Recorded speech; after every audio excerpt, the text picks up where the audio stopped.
is Jessica Scott, and I did my presentation on why food stores, restaurants, and American households should be donating their leftover food. Did you know that according to a study that EPA did in 2014, studies show that Americans throw away about 38 million tons of food every single year?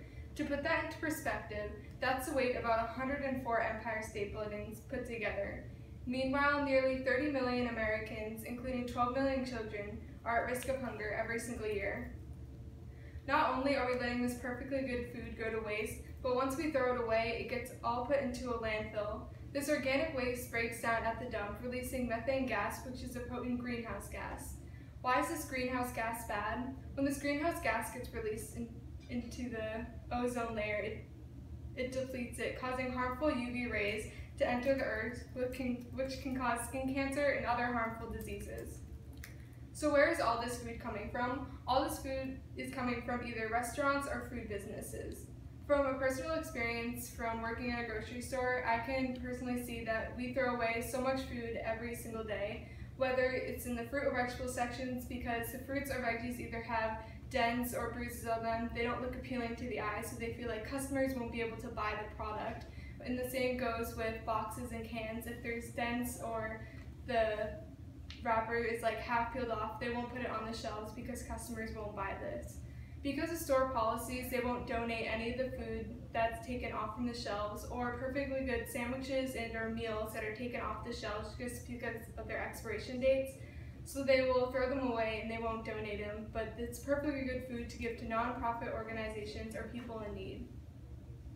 This also is the same for restaurants. If a dish gets brought back, or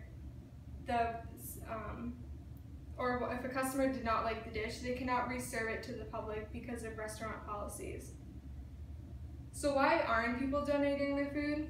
According to research, studies show that stores and restaurants do not want to donate their food because they do not want to be held liable for the food that they donate to nonprofit organizations or people in need. Most restaurants and other food businesses say that sorting and going through all the different food products would take up too much time and take away time that is supposed to be meant from the original task that should be done by the employee or the organization.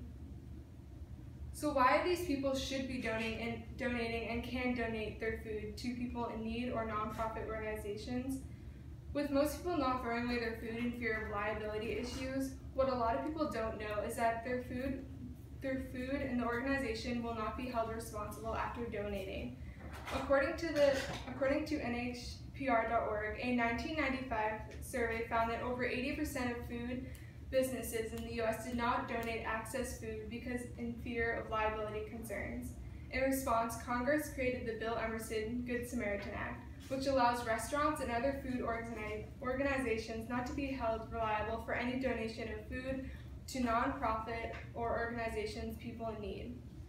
According to the Act states, the Bill Emerson Act protects donors in all 50 states from civil and criminal liability for good faith donations of wholesome food, defined as meeting all quality label standards imposed by federal, state, local laws and regulations, even though the food may not be readily marketable due to appearance, age, freshness, grade, surplus, or other conditions. So with this act, the stores and restaurants, once they know about this law, most restaurants and food businesses do not know about this law, so once they do, they can donate their food to people in need, whether the expiration date is the day after or before, because if it's still good to eat and people won't get sick after eating the food, they can still donate it to nonprofit organizations or people in need. So why we should take action and spread the word about this law. It's important to take action and bring this law into light because the law can help feed millions of people in need and also help the earth at the same time by reducing the food waste. Some ways you can help take action is to spread the word of the food waste to local organizations that may not know about this law. You can also teach about this law and tell people what it's about for people not knowing or understanding the law. You can support small businesses with good food waste practices. If you have any other questions, comments, or concerns, or have a question about food waste in your community, you can contact www.epa.gov. Thank you for listening.